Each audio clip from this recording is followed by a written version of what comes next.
Yeah, I mean, just because you can get more money at age 67 compared to age 63, it doesn't mean it's better because now you've had that time.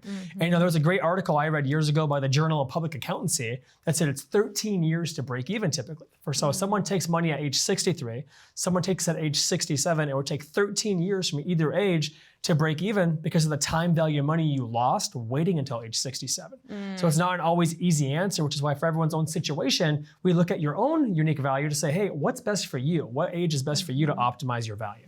Well, and you mentioned a couple different ages. Obviously, 62 is the earliest that someone can claim, but they're going to get a reduced benefit. If you wait till your full retirement age, you get 100% of what you're entitled to.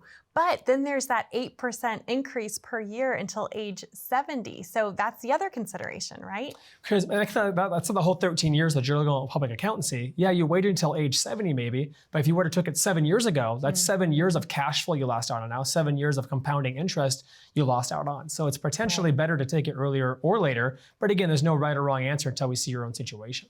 There's a lot of talk, one of the big buzz phrases, if you will, is how to maximize your Social Security. And obviously, if you wait till 70, that means you're going to get the biggest amount. But really, what you're talking about, it's about optimizing, and that's different based on your individual situation. Right, interesting. Now, it also depends if you're single or married. So talk about how that can affect the Social Security conversation. Yeah, so it's all about taxes in the end. Someone who's single is gonna pay more tax than someone who's married, but eventually we all end up in the single tax bracket. Whether your spouse is gonna be dead or whether you get a divorce or you're single already, we're all gonna be there. So eventually, if someone is married, typically what we'll look at is the full retirement age. People don't know this, but as long as you're married for at least 10 years or you're still married now, the lower income earning spouse can get 50% of the higher income spouses at age 67. The spousal benefit, right? Correct. So for example, if spouse A made $4,000 a year at age 67, but spouse B would only make $2,000 a year at age 67, sometimes we say, well, maybe it's better if you take the higher benefit and waiting that long. And then allowing it to grow. Correct, right? Yeah.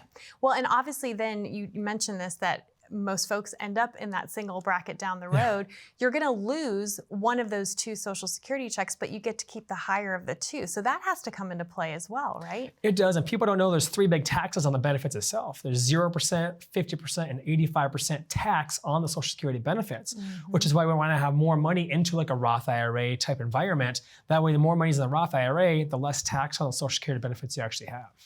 So how do you go about, when you're building a comprehensive holistic financial plan for folks, how does the Social Security conversation and question fit into that plan?